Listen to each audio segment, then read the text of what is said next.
40% of the passenger from a train got down at station X. बोल रहा है कि एक ट्रेन में कुछ पैसेंजर है जिनमें से 40% कहाँ उतर जाते हैं, एक्स स्टेशन पे। तो हम यहाँ लिख देंगे, सबसे पहले लिखेंगे got down at station x is equal to 40%, x का 40%, ठीक है। Got down at station y is equal to, ये मेरा हो जाएगा 0 से 0 कट जाएगा, 4x बाई 10, 4x बाई 10 का 75 बाई 100, ठीक है। ये 25 3 75, 25 चौके 100, ये मेरा हो जाएगा 4 3 जा 12x बाई 10, ठीक है। अब क्या बोल रहा है कि इफ द, मतलब बोल रहा है कि y पे वो कितना उतरते हैं, 75% of the remaining got then station y, station y पे 75% जो बचे हुए हैं, 40% उतरने के बाद जितने पैसेंजर बचे हैं उनमें से 75% y पे उतर जाते हैं। If the remaining 12 passenger were taken to station z, find the original number of passenger. तो टोटल उस ट्रेन में कितने पैसेंजर थे, तो यहाँ लिखेंगे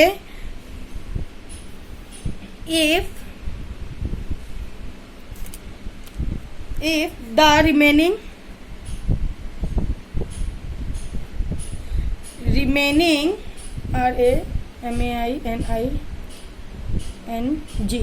the remaining passenger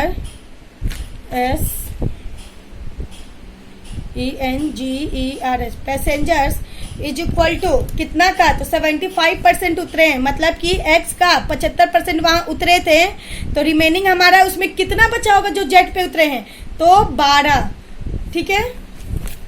हमारा कितना उतरे हैं, 12, तो हम लिखेंगे यहाँ पे, sorry, remaining passenger is equal to 12। If the remaining passenger is equal to 12 then total passengers in at station y is equal to x का 75% वो उतरे थे, तो कितना बचे, 12 उसमें बचे थे, तभी वो जाके z पे उतरे थे। निकालिए, 25 3 जा 75, 25 4 जा 100, मल्टीप्लाई कीजिए, क्रॉस मल्टीप्लाई करेंगे तो 3x इज इक्वल टू 12 चौका 48, 48, ठीक है।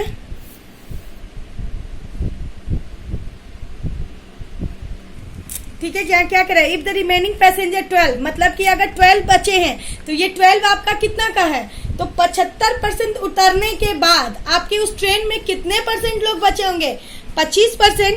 तो यहाँ पे हम क्या निकालेंगे, 25% निकालेंगे। मैं यहाँ पे आपको क्लियरली बना के दिखा रही हूँ, x का 25 बाई 100, क्योंकि ये x हमें टोटल वैल्यू नहीं पता है, इसलिए हम यहाँ x रखे।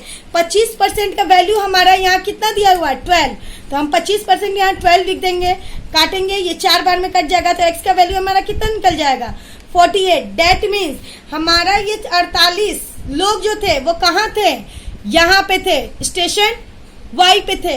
अब क्या कह रहा है कि y पे जो थे वो कितने पैसेंजर थे, तो हमारे स्टेशन x पे उतरने के बाद जितने परसेंट उसमें बचे थे वो हमारे 48, जैसे 40% उतर गए तो आपका उसमें कितने परसेंट और लोग होंगे, x से जब ट्रेन चली होगी तो उसमें आपका 60% लोग होंगे। तो देन आप लिखिएगा यहाँ पे,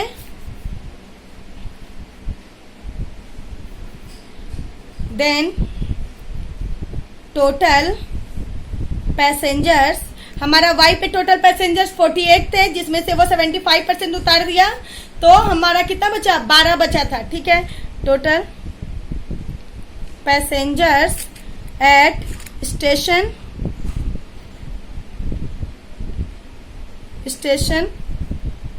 x is equal to, x पे कितने थे, तो x का वो 40% उतारा था, तो 60 बाई 100 इज इक्वल टू 48, मतलब कि 60% ही वो x से पैसेंजर लेके आ रहा था, तो y पे था, तो y पे टोटल कितना है 48, तो उसका 60% कितना है 48 लिख दिए, 60%।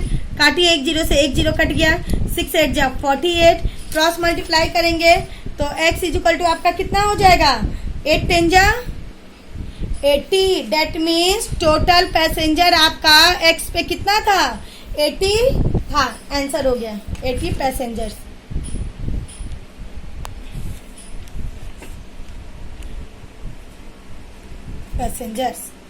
ठीक है, नेक्स्ट हम आते हैं जे पे।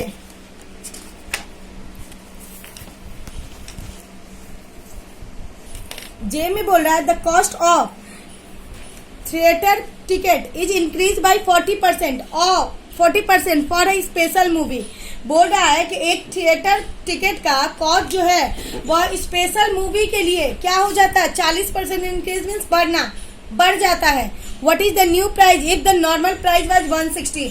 तो बोल रहा है कि अगर नॉर्मल प्राइस उसका 160 रुपया है तो वह स्पेशल टिकट का प्राइस कितना होगा, उस पर अगर 40% बढ़ाते हैं तो यहाँ आप क्या करेंगे, जे नंबर में आप लिखिए normal price is equal to normal price is equal to 160। ठीक है, देन 40% ऑफ कितना इंक्रीज हो रहा है तो लिखिए increase 40% of normal price is equal to 160 का नॉर्मल प्राइस 160 है, इसका 40% अगर हम बढ़ा देंगे तो 100 में 40 और जोड़ेंगे। मान लीजिए 160 तो हमारा 100 प्राइस है, ठीक है 100% है, उसमें 40% हमें बढ़ाना है तो हम यहाँ क्या कर देंगे, बढ़ा देंगे बाई 100, 140% इसका निकालेंगे तो निकालिए, एक जीरो से एक जीरो कट गया, एक जीरो से एक जीरो कट गया। 16 को 14 से मल्टीप्लाई करेंगे तो 4 6 जा 24, 2 4 और 6 10 12, हाथ में 1 1 1 2, कितना हो जाएगा 2 2 4।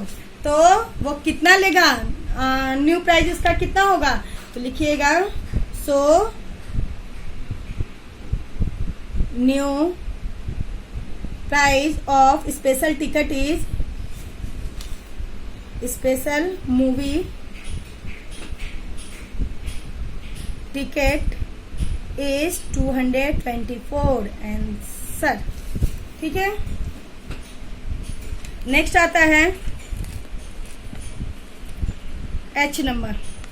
एच में बोल रहा है the price of a garment is reduce by 15% in a sale to 306। बोल रहा है कि एक गारमेंट, एक कपड़े की कीमत जो है वह 15% कम होके उसे कितने में बेची जा रही है, 306 रुपया में। 15% कम करके उसे 306 रुपये में बेची जा रही है। Find its original price, sorry के नंबर। पहले यहां लिखिए original price of garment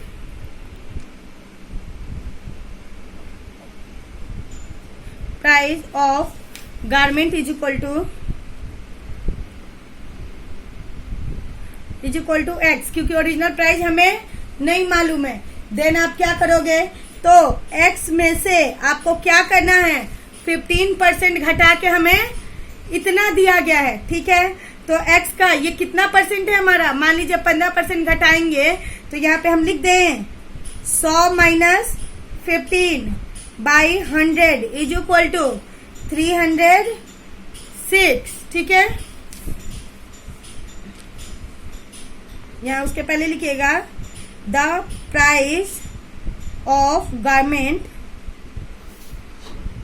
in sale is equal to x into 100 by 15 by 100 is equal to 306। फिर लिखिएगा x इंटू 100 में से 15 जाएगा, 85 by 100 is equal to 306। Then solve कीजिए, कटेगा ये 5 1 जा 5, 5 7 जा 35, 5 2 जा 10, 20 बार में अब कीजिए 17x इज इक्वल टू, ये इधर जाएगा 3 दूना 6 पे 3 0, फिर x इज इक्वल टू कितना हो जाएगा 6000 डिवाइडेड बाई 17। ठीक है, सॉरी यहाँ पे सुधार लीजिएगा, ये 306 है, 306 है। ठीक है, ये किए तो यहाँ पे भी मेरा कितना हो जाएगा, मल्टीप्लाई करेंगे 2 से तो 6 दूना 12, हाथ में 1, 1 2 3 जा 6, ठीक है। और यहाँ 1 0 है तो यहाँ 1 0 डाल देंगे, 6 1 2 0। अब यहाँ क्या करेंगे, यहाँ भी x का वैल्यू हो जाएगा 6 1 2 0 डिवाइडेड बाई 17। जब इसे आप 17 से भाग दोगे तो ये कितने बार में कटेगा, तो काटिए इसको 17 से, यह आपका कटेगा, काटिए 3 से काटेंगे तो ये कितना हो जाएगा, 17 तिया 51, 10 102 हो गया, 6 बार में 102 कटेगा, 0 का 0 हो जाएगा। x इज इक्वल टू 360 रुपया उसका ओरिजिनल प्राइस होगा, आंसर, ठीक है। चलिए नेक्स्ट हम आते हैं एल पे।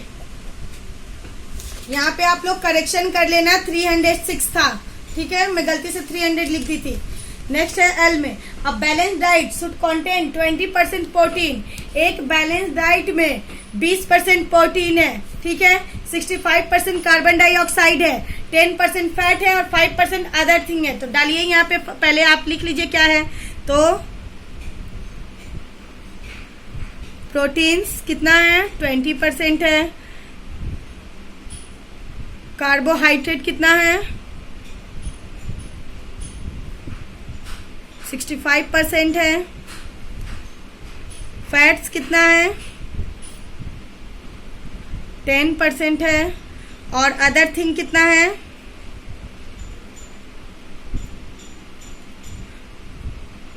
5% है, ठीक है।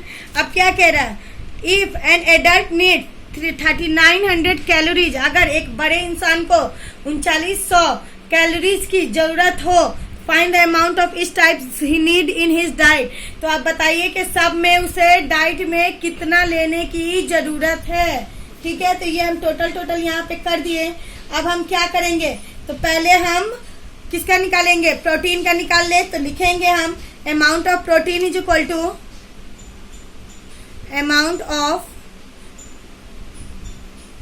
प्रोटीन्स इज इक्वल टू कितना है टोटल डाइट मेरा 3900, प्रोटीन कितना है 20%, तो इंटू 20/100 कर देंगे। काटिए, 1 0 से 1 0 कट गया, तो कितना बचेगा ये आपका 1 0 से 1 0, मतलब कि 9 दूना 18, 3 दूना 6 7 0, 780 आपका क्या हो जाए, 780 कैलोरीज आपका, इसमें से 20% आपका हो जाएगा प्रोटीन, ठीक है। अब निकालेंगे हम 780 प्रोटीन हो जाएगा उतने कैलोरीज में। Amount of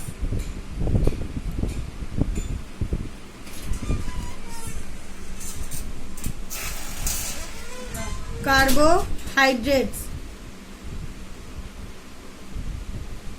is equal to, उसका भी वही निकाल लीजिए 3900, ठीक है, अभी वैसे ही निकाल लीजिए 3900 कितना है 65%, 65/100 काटना है तो काट दीजिए, अगर कटे तो 00 से 00 कट गया, मल्टीप्लाई कर दीजिए 39 और 65 में, 9 5 जा 45, 4 9 6 जा 54, 55 56 57 58 और 15 58 59 60 61 62 63 73, 73 का 3 हाथ में 7, 18 19 20 21 22 23 24 25,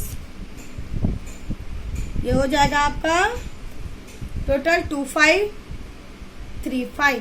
मतलब टोटल उसको कार्बोहाइड्रेट्स कितना है 2535। अब उसमें फैट निकालेंगे कि उसके डाइट में फैट कितना है, तो हम क्या लिखेंगे amount of FATs fats is equal to 3900 multiplied by 10%, उसमें फैट निकाल देंगे तो 100, 0 से 0 कट गया, 0 से 0 कट गया, मतलब 390 उसका क्या है फैट्स है। यहाँ पे आप लिख लेना, आपको समझ में आएगा कि आप क्या निकाले हो। प्रोटीन्स ये है आपका CARBOHYDRATES कार्बोहाइड्रेट्स। अब हम क्या निकालेंगे last amount of other thing is equal to 3900 into 5/100, 00 से 00 कट गया तो तो ये आपका कितना बचेगा, 9 5 45, 4 15 15 4 19। ये आपका अदर थिंग बच गया आंसर। तो यहाँ तक आपका बन गया। आप लोग पूरा ये एल तक कंप्लीट करके लाओगे। डू एक्सरसाइज 7.1 क्वेश्चन F2L आप लोग कंप्लीट करोगे और अपना फेयर करोगे। Thank you.